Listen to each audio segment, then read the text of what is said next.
नमस्कार विद्यार्थियों,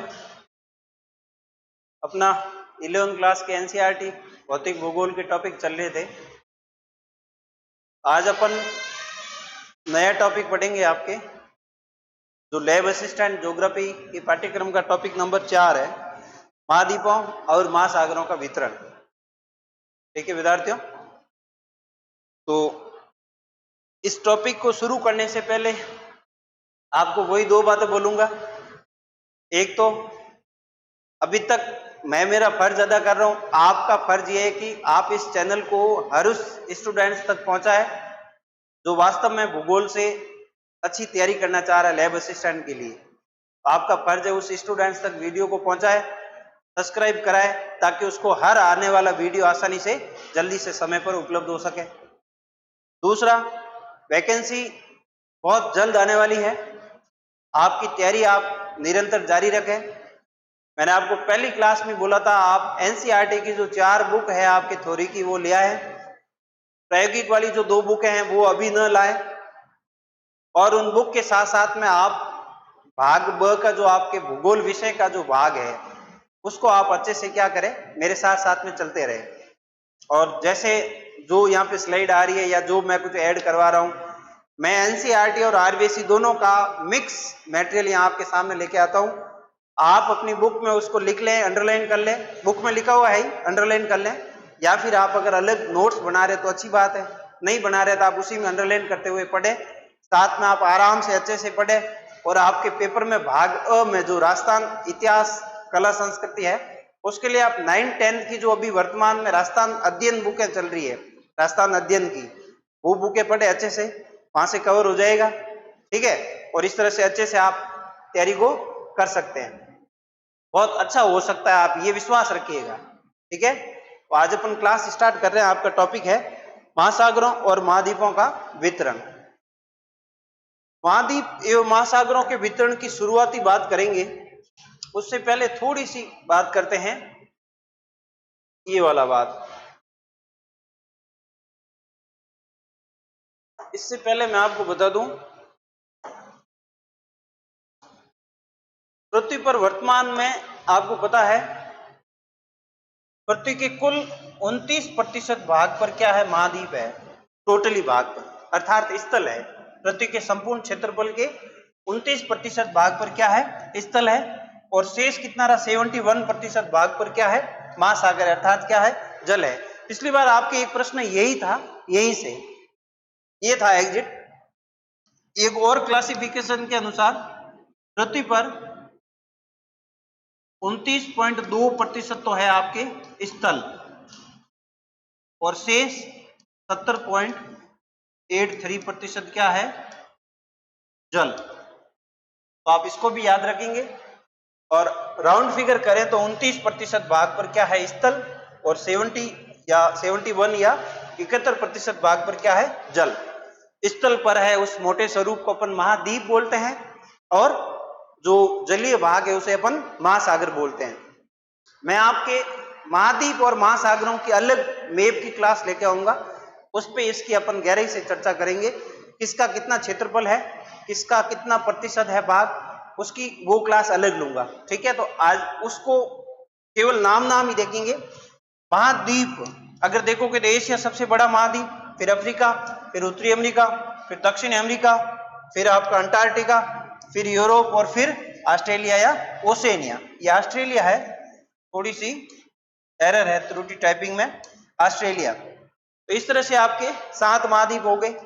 ठीक है, महासागर कितने हैं, 5 है। कौन कौन से हैं, प्रशांत महासागर सबसे बड़ा, फिर अटलांटिक महासागर, फिर आपका अपना हिंद महासागर, फिर दक्षिणी महासागर और फिर आर्कटिक महासागर। केवल आज नाम ही देखें, इस पे अपन अलग से मैं इस पे क्लास लेके आऊंगा बहुत जल्द। महाद्वीप की क्लास अलग लूंगा और महासागर की क्लास पे अलग लूंगा। ठीक है, तो अपन शुरुआत कर रहे थे महाद्वीप एवं महासागरों का वितरण। वितरण में अपन को पता चला 29% भाग पर स्थल है और 71% भाग पर या 71% भाग पर जल है। उसके बाद 7 महाद्वीप है और 5 है महासागर। फिर आप देखोगे नेक्स्ट है महाद्वीपीय प्रवाह, है ना। महाद्वीपीय प्रवाह की अगर बात करें तो महाद्वीपीय प्रवाह से पहले यहाँ पे महाद्वीपीय प्रवाह सिद्धांत की शुरुआत होती है। तो इस प्रवाह की सबसे पहले अगर बात की तो वो आपके 1596 में अब्राहम आर्टिलियस ने व्यक्त की थी संभावना सबसे पहले कि महाद्वीपों में क्या हुआ है, प्रवाह हुआ है, अर्थात ड्रिफ्ट गति हुई है। ठीक है, सबसे पहले 1596 में आपकी किसने बात की थी, अब्राहम आर्टिलियस ने ये संभावना व्यक्त की थी कि हो सकता है इसमें महाद्वीपों में क्या हुआ हो, प्रवाह हुआ हो। ठीक है, उसके बाद एंटोनियो पेलेग्रिनी ने एक मानचित्र बनाया जिसमें 3 महाद्वीपों को एकत्रित करके उसने एक साथ में दर्शाया। ठीक है, एंटोनियो पेलेग्रिनी ने। उसके बाद महाद्वीपीय विस्थापन सिद्धांत का विचार बहुत सारे विद्वानों के दिमाग में विचार आया, है ना। सबसे पहले 1620 में फ्रांसिस बेकर के दिमाग में विचार आया कि महाद्वीपों में विस्थापन हुआ है। फिर आपके एंटोनियो श्नाइडर के दिमाग में आया 1885 में कि महाद्वीपों में विस्थापन हुआ। आगे जाके 1910 में टेलर ने सिद्धांत प्रस्तुत किया, महाद्वीपीय विस्थापन सिद्धांत। उसके बाद महाद्वीपीय प्रवाह सिद्धांत। फिर 1912 में महाद्वीपीय प्रवाह के सिद्धांत के रूप में जर्मन मौसमविद अल्फ्रेड वेगनर ने सबसे इंपोर्टेंट सिद्धांत प्रस्तुत किया, है ना। 1912 के अंदर किसने किया, अल्फ्रेड वेगनर ने।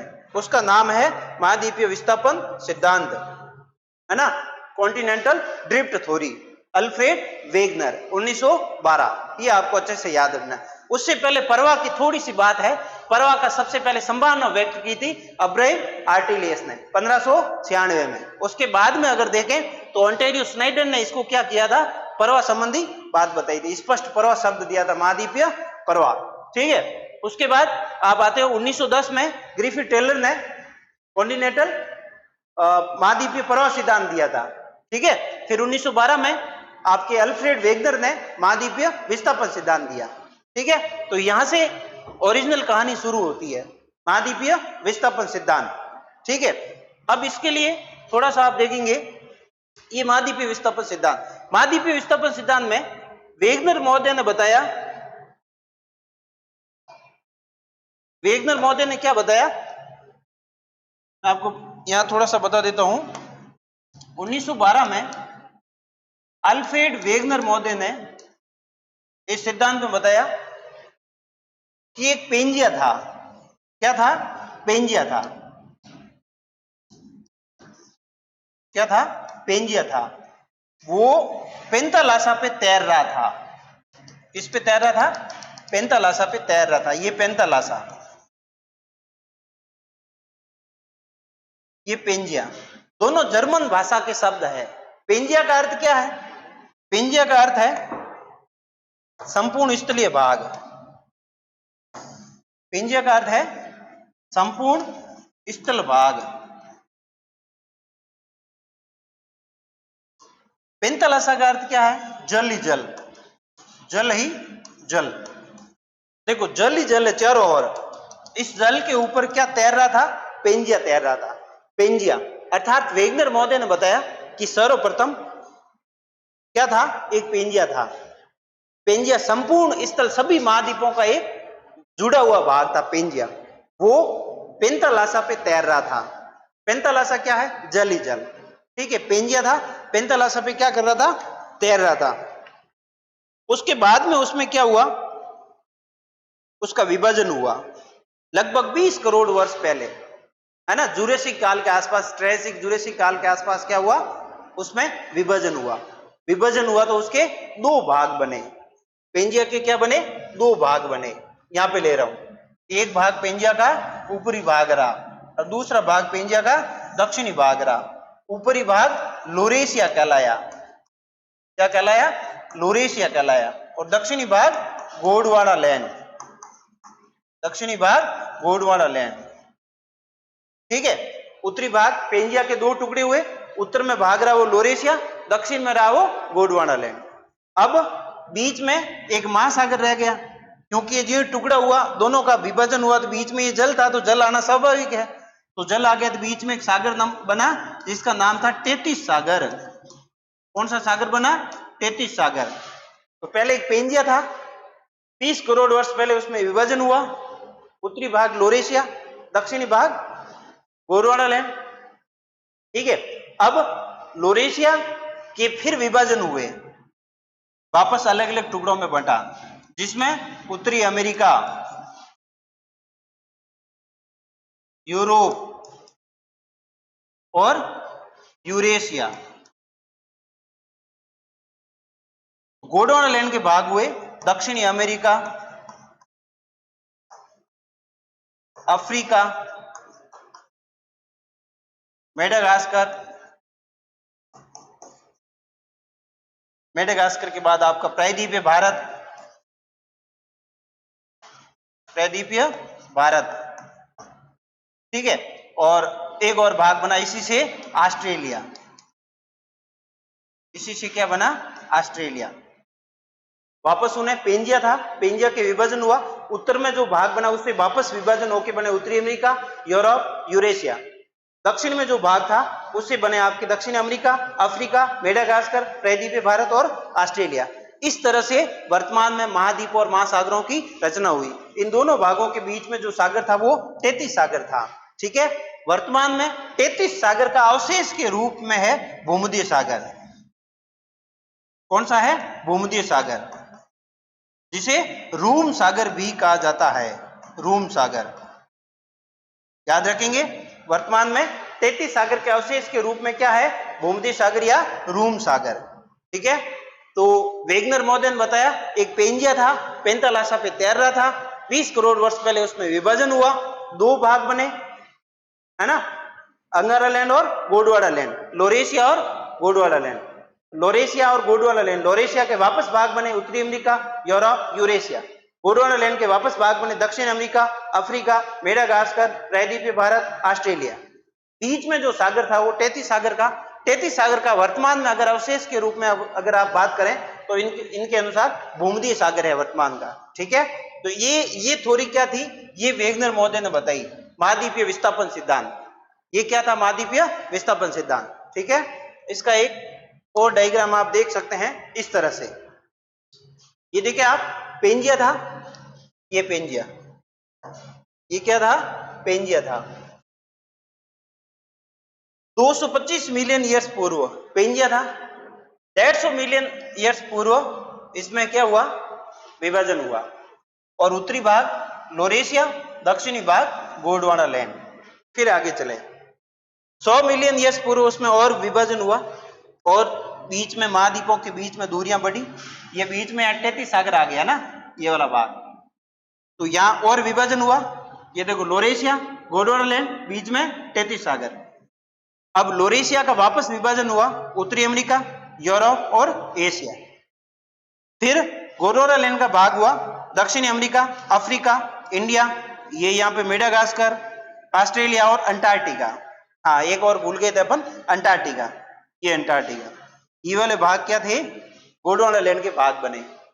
फिर और आगे जाके विस्थापन हुआ, और ये व्यवस्थित क्रम में आज का वर्तमान का पृथ्वी के महाद्वीप और महासागर, उत्तरी अमेरिका, दक्षिण America, Europe, Africa, Asia, India वाला भाग, मेडागास्कर, ऑस्ट्रेलिया और अंटार्कटिका, ये हो गए आपके महाद्वीप। प्रशांत महासागर है, अटलांटिक महासागर है, हिंद महासागर है, दक्षिणी महासागर है, ठीक है, और आर्कटिक महासागर है, ऊपर वाला भाग, ये वाला भाग। इस तरह से महासागर बने। तो वेगनर महोदय ने जो आपके महाद्वीपीय विस्थापन सिद्धांत बताया उसमें यही था, एक बार वापस सुने। पहले पेंजिया था जो पेंतालासा पे तैर रहा था। पेंजिया और पेंतालासा दोनों जर्मन भाषा के शब्द है। पेंजिया का अर्थ है स्थल का भाग, पेंतालासा का अर्थ है जल ही जल। अब पेंजिया में क्या हुआ, विभाजन हुआ। विभाजन हुआ कुछ इस तरह से, और धीरे धीरे आते आते उत्तरी भाग लोरेशिया, दक्षिणी भाग गोंडवाना लैंड, फिर इनके टुकड़े हुए, उत्तरी महाद्वीप बने, दक्षिणी भाग से दक्षिणी महाद्वीप बने, और इस तरह से वर्तमान में महाद्वीप और महासागरों का निर्माण हुआ, ठीक है। आगे इसकी कुछ बातें देखते सिद्धांत की।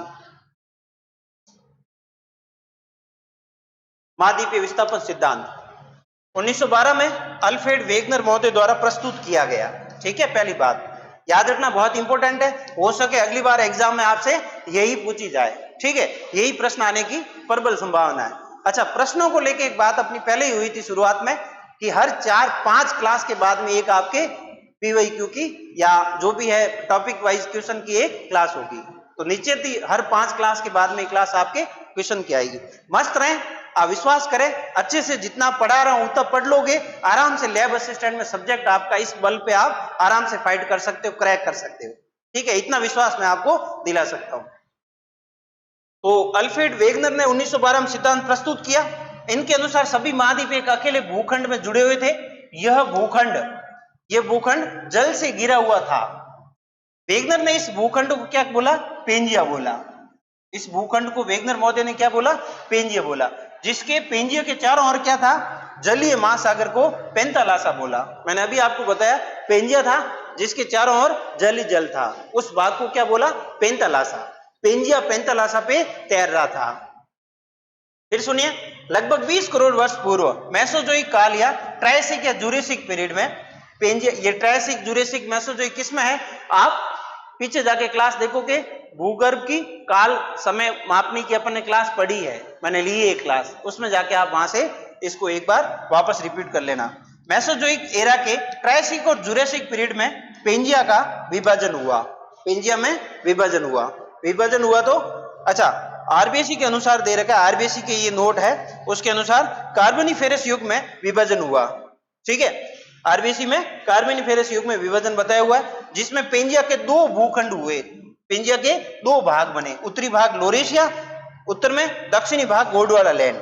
ठीक है, कालांतर में यह भूखंड भी अनेक हिस्सों में टूटकर महाद्वीप बन गया। ठीक है, दोनों बातें यहाँ पे आपके मैंने नोट कर दी। आरबीएससी में लिखा हुआ है कार्बोनिफेरस युग में, और वर्तमान में मेसोजोइक एरा में ट्रायसिक और जुरेसिक काल में यह विभाजन हुआ। 2 भाग बने, लोरेशिया और गोंडवाना लैंड। ठीक है, यहां तक आपको याद रखना है। अब विभाजन के बाद में इसमें जो विस्थापन में प्रवाह हुआ, प्रवाह के लिए वेगनर ने 2 बल बताए हैं। वेगनर महोदय ने विस्थापन के 2 कारण थे, उन्होंने 2 कारण बताया था, 2 बल बताए विस्थापन के लिए। पहला बल पोलर बल या ध्रुवीय फ्लाइंग बल। ये बल क्या है? ये पृथ्वी के घूर्णन से संबंधित है, बहुत इंपॉर्टेंट है, याद रखना। पृथ्वी के घूर्णन से संबंधित बल कौन सा? ध्रुवीय फ्लाइंग बल, है ना। इसका आप ऐसे समझ सकते हो, जैसे कोई पात्र में जल भरा हुआ है, उसमें एक लकड़ी का टुकड़ा आप डुबोए, ऊपर से लकड़ी जल के में तैरोगे तो आप उस लकड़ी के टुकड़े को जल के अंदर दबा के रखो, दबाते ही हाथों हाथ हटाओ, लकड़ी वापस ऊपर आएगी। ये इस तरह का सिस्टम है, वो ध्रुवीय फ्लाइंग बल है। ठीक है, ये पोलर फोर्स है।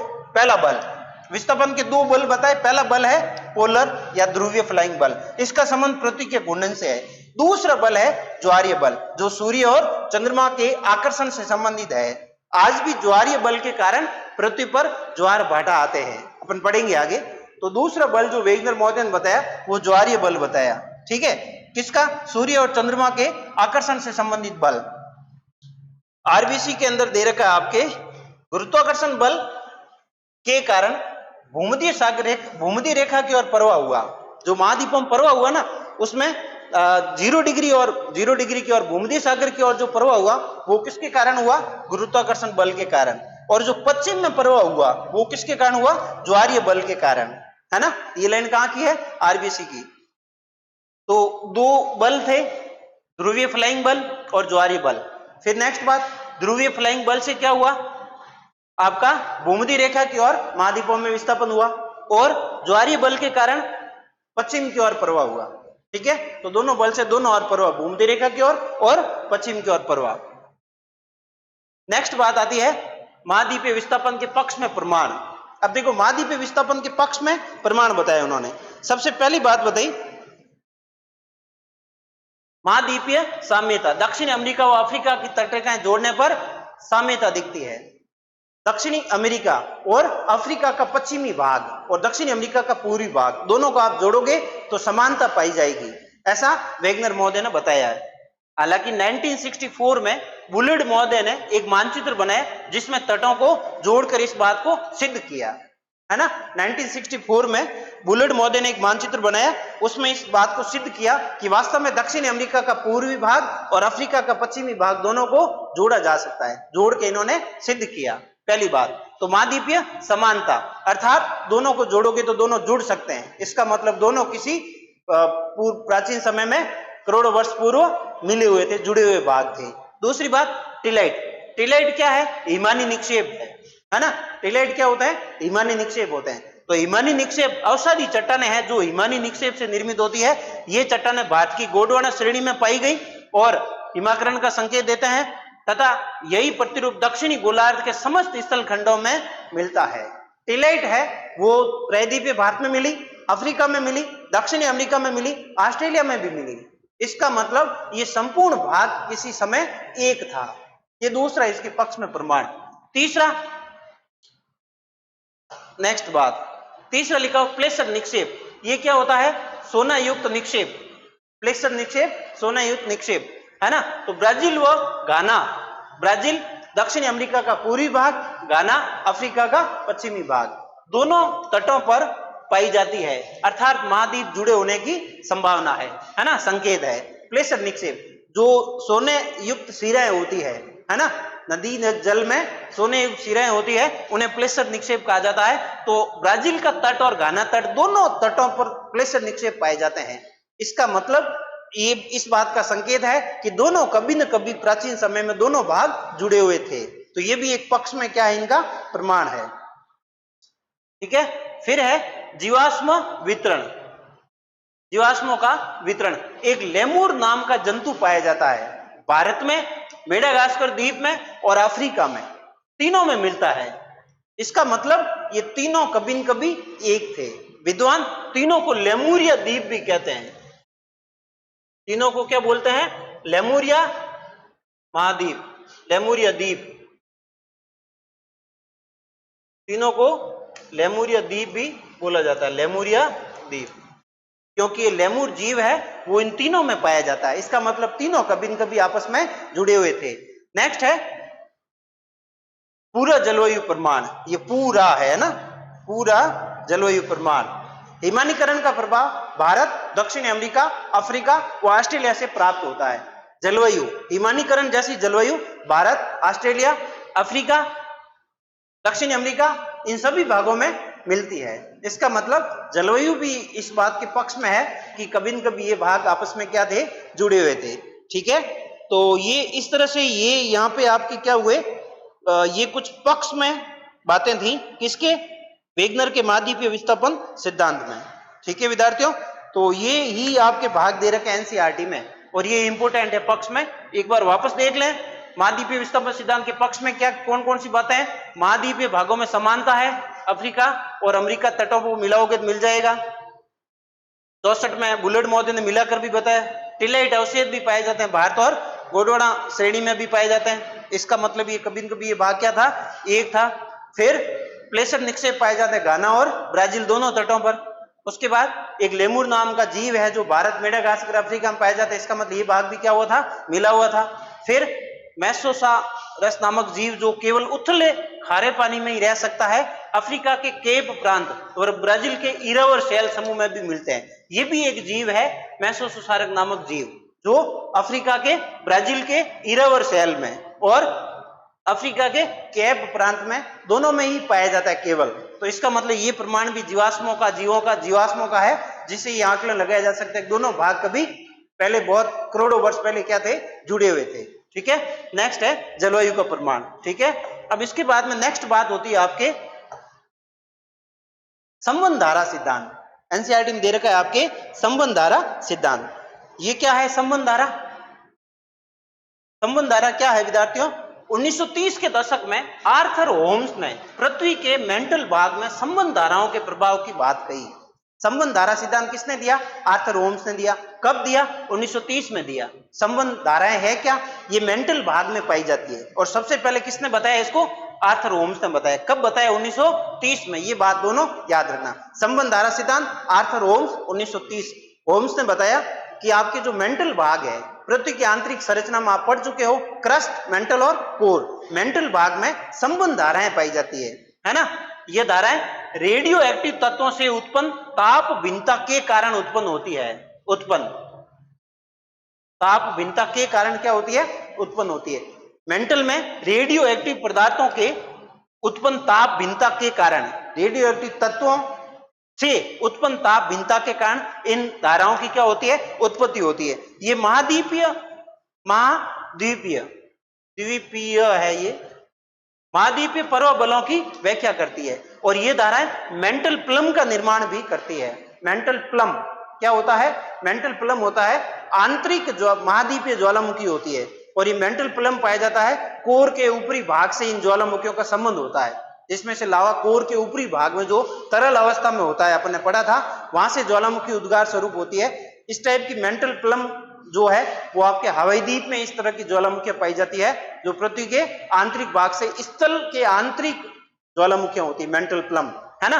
तो मेंटल प्लम का निर्माण करती है ये धाराएं। तो संबंध धाराएं आर्थर होम्स ने बताई, मेंटल में उत्पन्न होती है, रेडियो एक्टिव तत्वों से उत्पन्न ताप में भिन्नता के कारण उत्पन्न होती है। सबसे इंपॉर्टेंट बात, इन धाराओं से महाद्वीपीय प्रवाह बलों की व्याख्या की गई, है ना।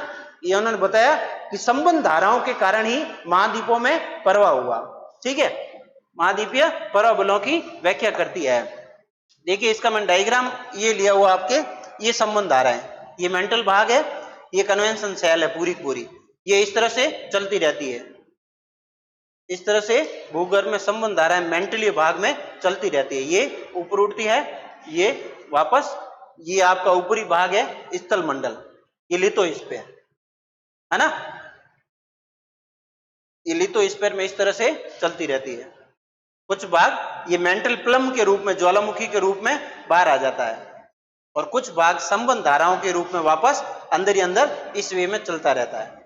यहाँ पे क्या है, दो प्लेटों के बीच में अभिसरण होता है, स्थल की प्लेट है। जस्ट इसके बाद में अपन पढ़ेंगे स्थल की प्लेट है, उसमें क्या होता है, दोनों में अभिसरण होता है। अभिसरण होता है तो जो भाग जिसका घनत्व अधिक होता है वो भाग नीचे धंस जाती है, और नीचे धंस जाके मेंटल में जाके वापस अर्ध तरल अवस्था में मैग्मा बन जाती है, और जो भाग हल्की होती है वो ऊपर उड़ जाती पर्वत के रूप में, ठीक है। इसको आगे पढ़ेंगे अपन। यहाँ प्लेटों का अभिसरण हो रहा है, यहाँ प्लेटों का अपसरण हो रहा है। ये जब ज्वालामुखी बाहर आती है, ये मैग्मा जब बाहर आता है तो थोड़ा भाग इधर सरकता है प्लेट का, और थोड़ा इधर सरकता है, बीच में से मेंटल प्लम बनता है। और कुछ भाग आंतरिक प्रवाह के रूप में इस तरह से संबंध धाराओं के रूप में ये एक सेल का निर्माण होता है, कन्वेंशन बनता है। इस तरह से इधर भी ये चला, इस तरह से ये कन्वेंशन बनी, ये एक सेल बना। तो इस तरह से आंतरिक भूभाग में संबंध धाराएं चलती है। तो ओम्स ने 1930 में यही बताया, जिसे संबंध धारा सिद्धांत कहा गया, ठीक है। मेंटल के अंदर ये रेडियो एक्टिव तत्वों से उत्पन्न ताप में भिन्नता के कारण इस प्रकार की धाराओं का निर्माण होता है, जिससे मेंटल प्लम के रूप में बाहर आता है लावा, और इस तरह से स्थल लिथोस्फीयर में गति होती है, ठीक है। वापस अभिसरण के दौरान वापस चट्टान है वो वापस स्थलीय भाग अभिसरण के दौरान वापस भूपटल में धंस जाता है, ठीक है। इसको अपन आगे प्लेट टेक्टोनिक थ्योरी आएगी उसमें और स्पष्ट करेंगे, ठीक है। तो ये संबंध धाराओं में बात थी।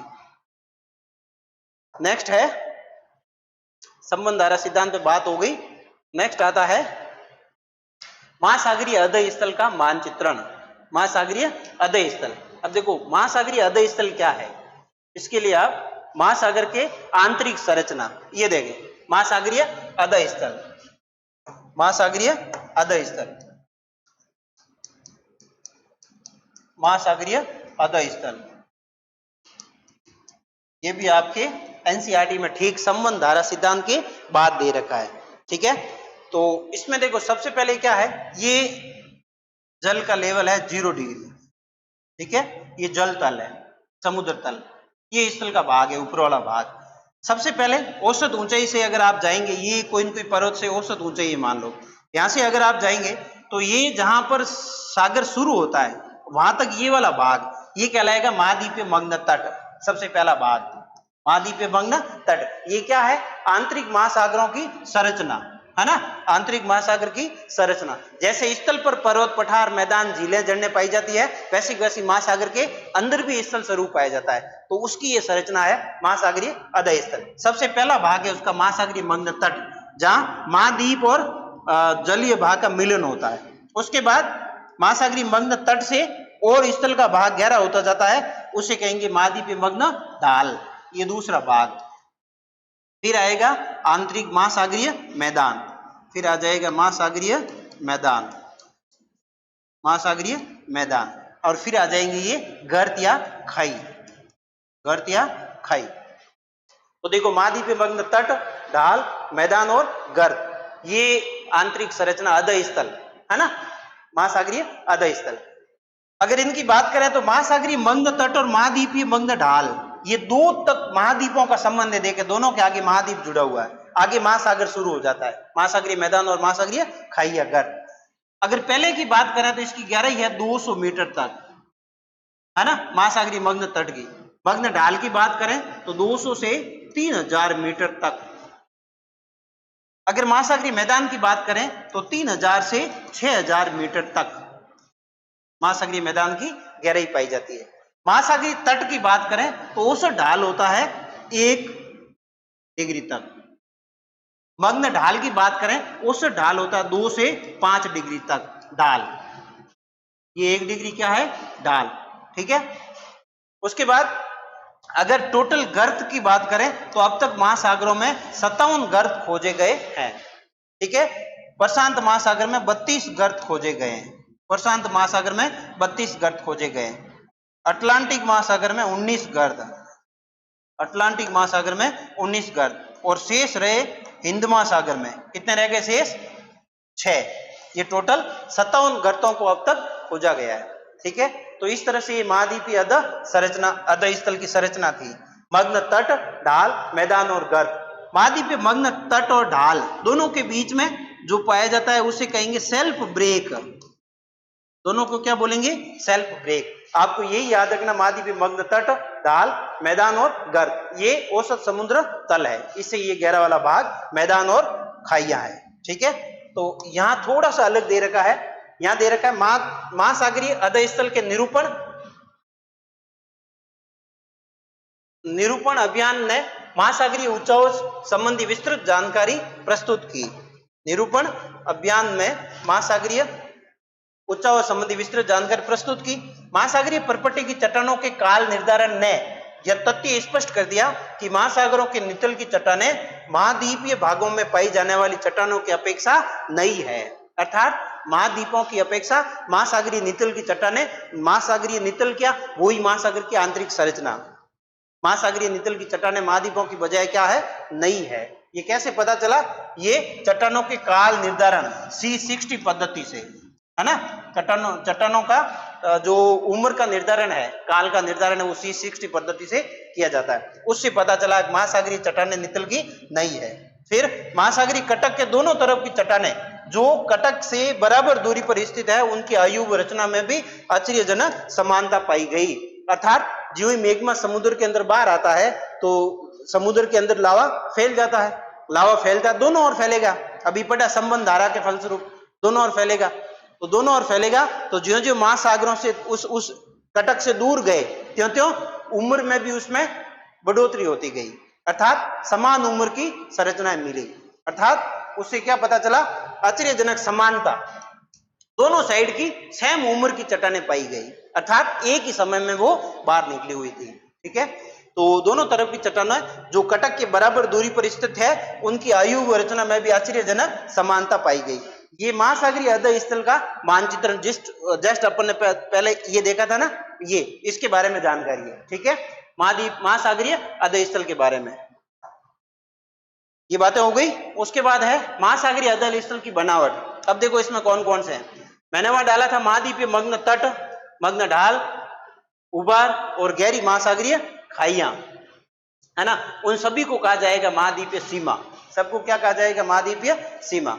उसके बाद देखो इनको 3 भाग किए। यहाँ पे अधस्थल के कितने भाग किए, 3 भाग किए। पहला भाग कौन सा, महाद्वीपीय सीमा। सीमा में क्या ले लिया, महाद्वीपीय मग्न तट, मग्न ढाल, उबार और गर्त खाइयां, ये सारी इसमें आ गई, चारों भाग। फिर आता है वितलीय मैदान। ये वितलीय मैदान है। मैदान विस्तृत महाद्वीपीय तटों व मध्य महासागरीय तटों के बीच पाए जाते हैं, जहां महाद्वीपों से बहाकर लाए गए अवसाद इनके तट से दूर निक्षेपित होते हैं। मैदानों में महाद्वीपों से जल के द्वारा जो नदियों नालों के माध्यम से महासागरों में जो अवसाद छोड़ा जाता है, वो जाके कहां जमा होता है, मैदानों में, ठीक है। फिर है मध्य महासागरीय कटक।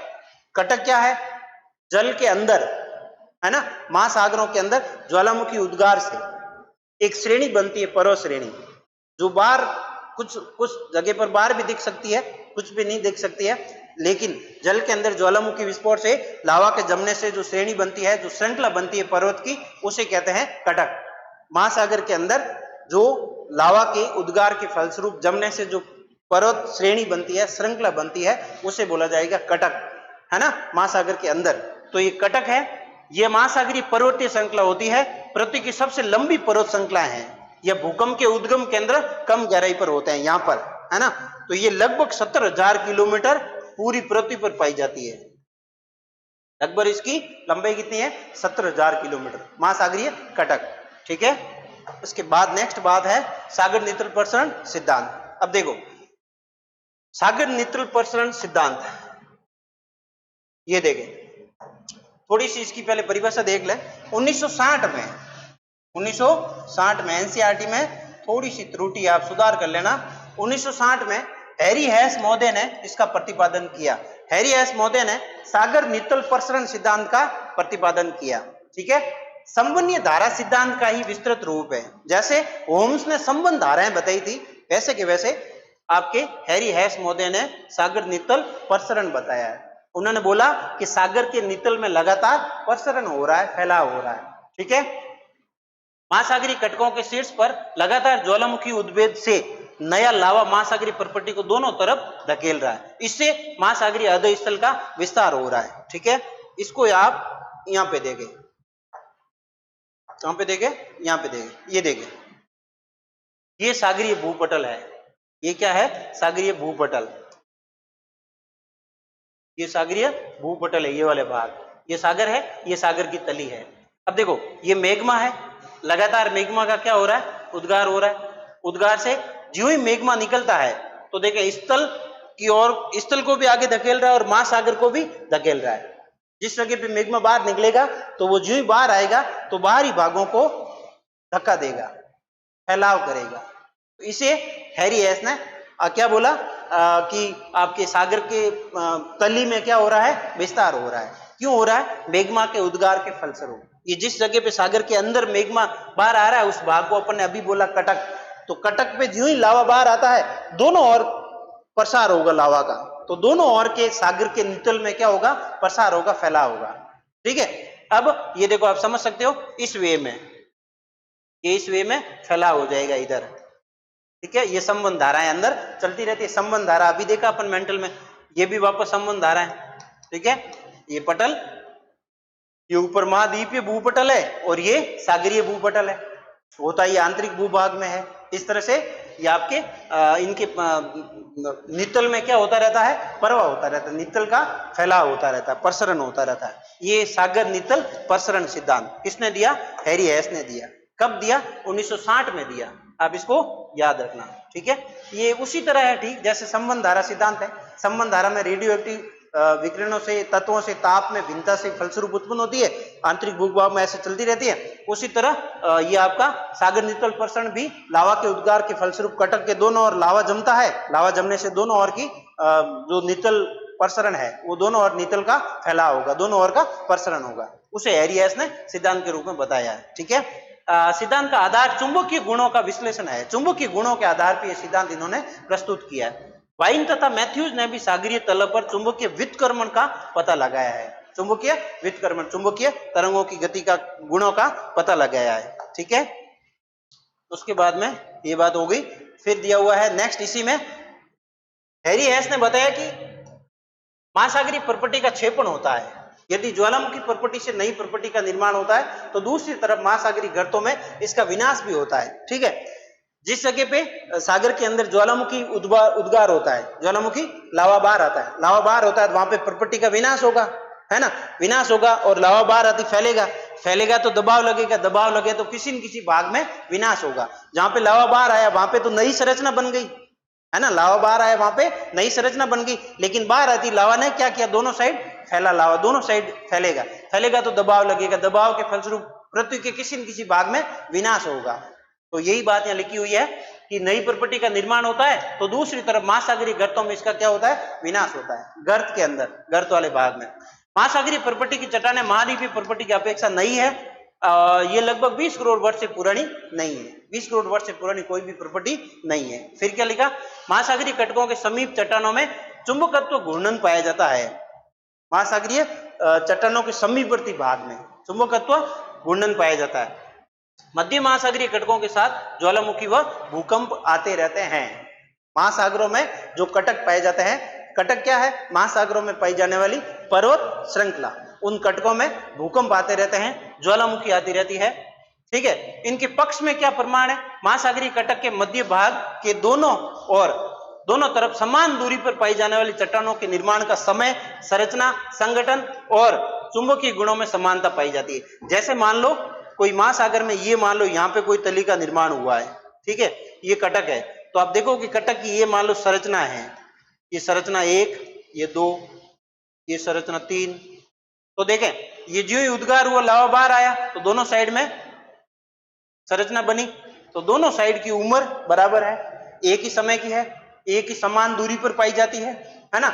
इनमें चुंबकीय गुणों में भी समानता है, इनकी संरचना में भी समानता है, इसलिए आंकलन लगाया गया है कि एक ही समय में लावा बाहर आता है और संबंध धाराओं के रूप में ये तली का क्या करता है? फैलाव होता है। तली का फैलाव कटक के दोनों ओर होता है, ठीक है। ये मैंने डाला, एक बार ये हुआ, इससे पहले ये हुआ था, नई तली नजदीक रहती कटक के, पुरानी तली कटक से दूर जाती रहती है। सबसे पहले 3 नंबर वाला हुआ, फिर 2 नंबर वाला, फिर 1 नंबर। अब और अगर लावा उद्गार होगा तो ये और आगे सरक जाएंगे, 3 नंबर 4 बन जाएगा, 2 है वो 3 बन जाएगा, 1 है वो 2 बन जाएगा, और इसके बाहर जो निकलने वाला लावा है वो 1 नंबर बन जाएगा। इस तरह से आंतरिक भाग से लावा है वो बाहर आता रहता है। ये थोड़ा सा हल्का सा समझाने का प्रयास किया, आप तो केवल इसको रीड आउट कर लें, हल्का सा दिमाग में रखें इसे, कि महासागरीय कटक के दोनों ओर चट्टानों के निर्माण का समय, संरचना, संगठन और चुंबकीय गुणों में क्या पाई जाती है? समानता पाई जाती है, हैरी हेस के सागर प्रसरण सिद्धांत के अनुसार, ठीक है। उसके बाद महासागरीय कटकों के समीप की चट्टानों में सामान्य चुंबकत्व घूर्णन पाई जाती है तथा ये चट्टानें नवीनतम है। इसके ठीक पास वाली भाग ये सबसे नई है, 1 नंबर वाली, 2 नंबर इससे पुरानी, 3 नंबर सबसे पुरानी। फिर कटकों के शीर्ष से दूर चट्टानों की आयु भी अधिक है, ये एक इस कटक के पास वाली सबसे नई, फिर पुरानी, अर्थात 3 नंबर सबसे अधिक आयु वाली चट्टानें है। फिर गहरी खाइयों में भूकंप के उद्गम अधिक आते हैं, गहरी खाइयों में भूकंप अधिक आएगा, जबकि मध्य महासागरीय कटकों के क्षेत्र में भूकंप उद्गम केंद्र कम गहराई पर ही विद्यमान होता है। इसके पास में, कटक के पास में कम गहराई वाले भूकंप ज्यादा आते हैं, ठीक है। तो इस तरह से ये आज अपनी क्लास यहाँ पे आपकी थी। मैं एक बार वापस बता देता हूँ आज आपने क्या क्या पढ़ा। आज आपने सबसे पहले पढ़ा महाद्वीपों में महासागरों का वितरण कौन कौन से हैं, इनका भाग 29% और 71%, ठीक है। फिर आपने पढ़ा महाद्वीपीय प्रवाह, महाद्वीपीय प्रवाह की बात सबसे पहले संभावना बताई थी अब्राहम आर्टिलियस ने, एंटेनियो पेलेग्रिनी ने इसको एक मानचित्र में बताया, फिर ओंटेरियो स्नाइडर ने इसको प्रवाह के बारे में सबसे पहले बताया, फिर इसको टेलर ने महाद्वीपीय विस्थापन सिद्धांत के रूप में प्रस्तुत किया, फिर 1912 में महाद्वीपीय प्रवाह के सिद्धांत के रूप में प्रस्तुत किया आपके किसने? अल्फ्रेड वेगनर ने। ये बहुत इंपॉर्टेंट है, अल्फ्रेड वेगनर ने 1912 में महाद्वीपीय विस्थापन सिद्धांत, इन्होंने बताया कि सबसे पहले पेंजिया था, पेंतालासा पे तैर रहा था, है ना। जुरेसिक काल में पेंजिया का विभाजन हुआ, उत्तरी भाग लोरेशिया बना, दक्षिणी भाग गोंडवाना लैंड बना, इनके भी वापस विभाजन हुए, बीच में टेथिस सागर बना। वर्तमान में टेथिस सागर का अवशेष वर्तमान में क्या है? आपके भूमध्य सागर।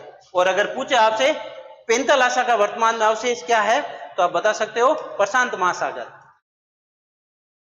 प्रशांत महासागर, ठीक है।